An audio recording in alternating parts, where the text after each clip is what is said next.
নমস্কার বন্ধুরা, কেমন আছেন? ভালো থেকো বন্ধু অনুষ্ঠানে আপনাদের স্বাগত। আমি শুভাশিস, আবার আপনাদের সামনে নতুন এক বিষয় নিয়ে, আমার আপনার একসাথে ভালো থাকবার জন্য।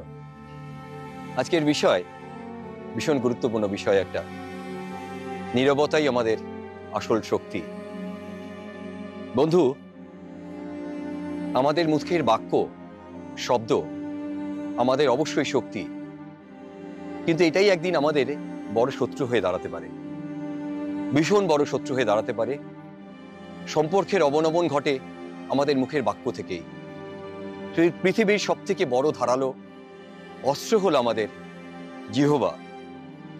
সব থেকে ধারালো অস্ত্র যেমন আমাদের বাক্য, যা মানুষকে অন্তর থেকে শেষ করে দেয়। যেখানে অন্তরের রক্তপাত স্বচক্ষে দেখা যায় না।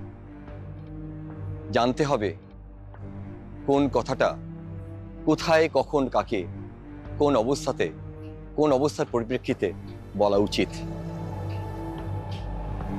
আমার আপনার জীবনে চলার পথে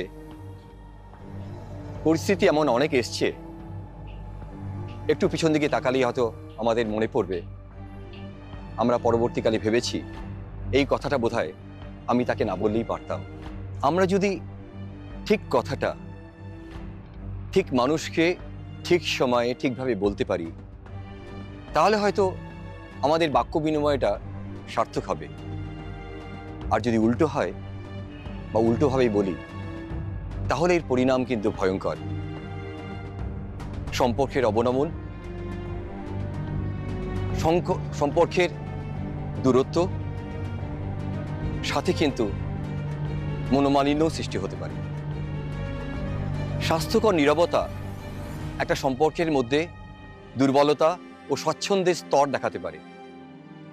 আগেও বলেছি, নীরবতা থেকে কিন্তু ধৈর্যের বৃদ্ধি হয়, আর সেই ধৈর্য থেকেই কিন্তু আসে ধ্যান। অর্থাৎ তুমি যে কোনো পরিস্থিতিতে, যে কোনো অবস্থাতেই নিজেকে মানিয়ে নিতে পারবে।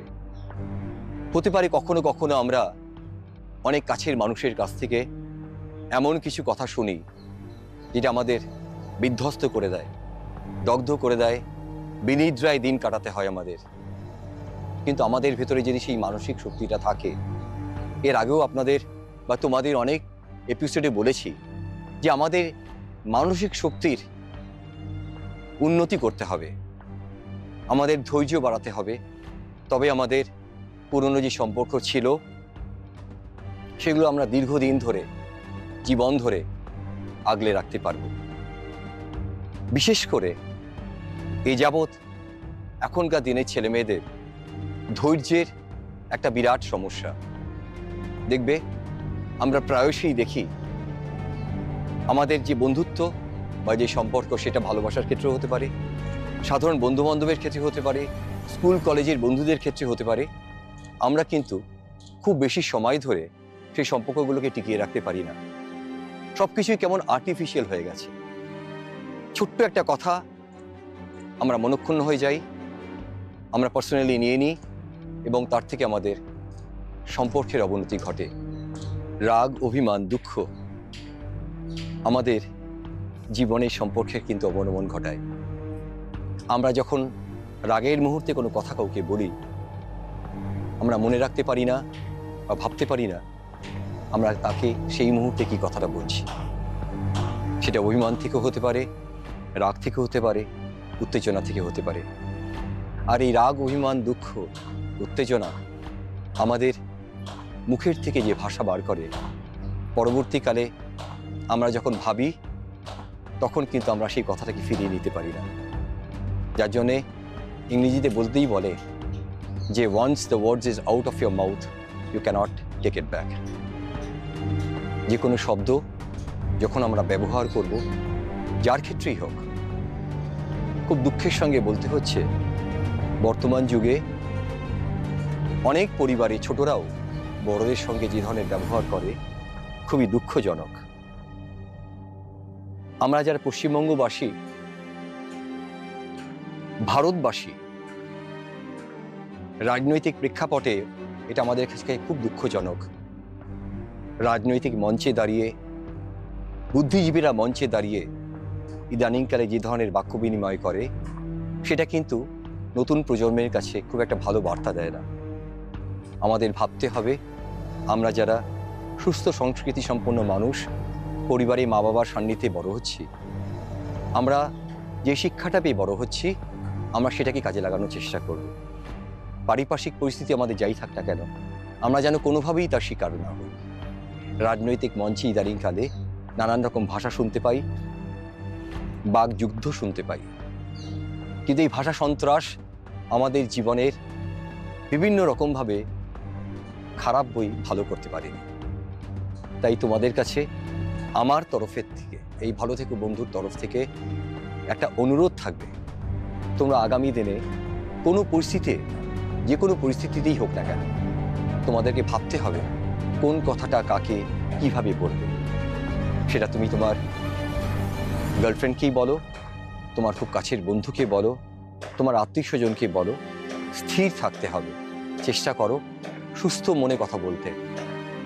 ভেবে নেবে 10 বার কথাটা বলবার আগে যে তুমি কি বলতে চাইছো আর কেন বলতে চাইছো।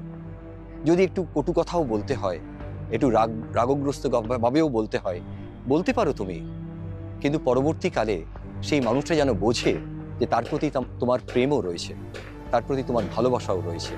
অর্থাৎ এই ভালোবাসা, দুঃখ, অভিমান নিয়েই কিন্তু আমাদের জীবন। যারা মনে করো যে আমি একটুতেই রেগে যাই, আমার ধৈর্যচ্যুতি ঘটে, আমি আমার নিজের বাকশক্তিকে হারিয়ে ফেলি, অর্থাৎ কি কথা কাকে বলছি আমি বুঝে উঠতে পারি না, সেই ক্ষেত্রে তোমাদেরকে আমি একটা অ্যাডভাইস করব। আমি বুঝি সারাদিনে আমাদের কর্মব্যস্ত জীবনে আমাদের সময় করে ওঠা হয় না, আমরা আমাদেরকে নিয়ে ভাবতে পারি না, কিন্তু আমাদেরকে নিয়ে ভাবতে হবে। আমাদের জীবনটাকে যদি সুন্দর করতে হয়, ভালো করতে হয়, অর্থাৎ কোনো রকম কোনো সমস্যা মুক্ত করতে হয়। সমস্যা জীবনে থাকবেই, জীবনে চলার পথে নানান রকম সমস্যা আসবে, কিন্তু আমরা একা হাতে যাতে সেই সমস্যাগুলোকে কাটিয়ে উঠতে পারি, সকলের সঙ্গে সামঞ্জস্য রেখে, সুসম্পর্ক রেখে এগিয়ে যেতে পারি, তাহলে কিন্তু আমাদেরকে নিজেদেরকে নিয়ে একটু ভাবতে হবে। অর্থাৎ নিজেকে ভালোবাসতে হবে, নিজের জন্য সময় দিতে হবে। এর আগেও আমরা আলোচনা করেছি, নিজেকে সময় দাও। তাই তোমরা যারা একটুতেই রেগে যাও, তাদেরকে আমি একটা অ্যাডভাইস করব, তোমরা সকালবেলায় উঠে হোক বা রাত্রে ফিরে এসে হোক, চেষ্টা করো একটু নীরবে থাকবার জন্য। তার পদ্ধতি হলো একটু প্রাণায়াম করা, একটু মেডিটেশন করা। কোথাও একটা নিরালায় একা চলে যাও, যেখানে বসে একটা ছোট্ট মিউজিক চালিয়ে একাগ্রস্ত মনে তুমি চিন্তা করো যে তুমি অনেক শান্ত হয়ে গেছো, তোমার ধৈর্য শক্তি অনেক বৃদ্ধি পেয়েছে। কনসেন্ট্রেট করবার চেষ্টা করো। 1 দিন হবে না, 2 দিন হবে না, 3 দিন হবে না, আস্তে আস্তে এই চেষ্টা করতে করতে তোমার ভিতরে একটা ধৈর্য শক্তি বাড়বে, তোমার ভিতরে স্থিরতা বাড়বে, তোমার ধৈর্য বাড়বে, তোমার কথা বলার যে সংযম সেটাও কিন্তু তোমার ভিতরে চলে আসবে। আজ এই অনুষ্ঠানের পরে আমরা শপথ নেব আমাদের পুরনো হারানো সম্পর্কগুলোকে আবার নিজের কাছে ফিরিয়ে নিয়ে আসতে। ভেবে দেখব যার সাথে এত বছরের সম্পর্ক ছিল, কোনো একটা ঘটনার পরিপ্রেক্ষিতে আমার অভিমানে, আমার রাগে আমি তাকে হারিয়েছি। I am still missing him or her. সেটা ভালোবাসার ক্ষেত্রেই হোক, সাধারণ বন্ধুত্বের ক্ষেত্রেই হোক, বা আত্মীয় স্বজনদের ক্ষেত্রেই হোক, বা কর্মস্থলের কোনো বন্ধুর ক্ষেত্রেই হোক, চেষ্টা করব আবার সেগুলোকে রিনিউ করতে। ফিরে যাব তার কাছে। জানবেন যেই গাছটাতে বেশি ফল হয় সেই গাছটাই কিন্তু ঝুঁকে থাকে, অর্থাৎ মাথা নত করলে সম্মান কিন্তু বৃদ্ধি পায়, সম্মান হানি হয় না। আমরা ফিরে যাব আবার সেই সম্পর্কগুলোকে নতুন করে তৈরি করতে। তাই তোমরা যারা বন্ধু আজকে এই অনুষ্ঠান দেখছো, চেষ্টা করো নিজেকে নতুনভাবে তৈরি করতে, আবার নতুন করে ভালোবাসতে। কোনো একটা কথা যদি তোমাকে আঘাত দিয়ে থাকে সেটাকে ভুলে যাওয়ার চেষ্টা করো, কেন মানুষের ভিতরে অনেক গুণ থাকে। সামান্য একটা কথার জন্য যদি সেই সম্পর্কটাকে আমি চিরকালের মতন হারিয়ে ফেলি, সেই মানুষটাকে হারিয়ে ফেলি, আগামী দিনে হয়তো আমি একটা বিরাট বন্ধুকে হারাবো। তাই আজকের এই অনুষ্ঠানের পরে শপথ নেব আমরা নতুন করে সমস্ত পুরনো হারানো সম্পর্কগুলোকে ফিরিয়ে নিয়ে আসতে। আমি সংযত থাকব, আমি বাক যে বিনিময় করব লোকের সাথে, সেগুলো যেন আমার মিষ্টভাষী হই, কথায় যেন আমার মিষ্টতা থাকে এবং সকলের সঙ্গে সুসম্পর্ক বজায় রেখে চলি। আজ তাহলে এখানেই শেষ করছি। আগামী দিন নতুন কোনো বিষয় নিয়ে আবার তোমাদের সঙ্গে আলোচনা হবে। ভালো থেকো, ভালো রেখো। আজ আসছি। নমস্কার।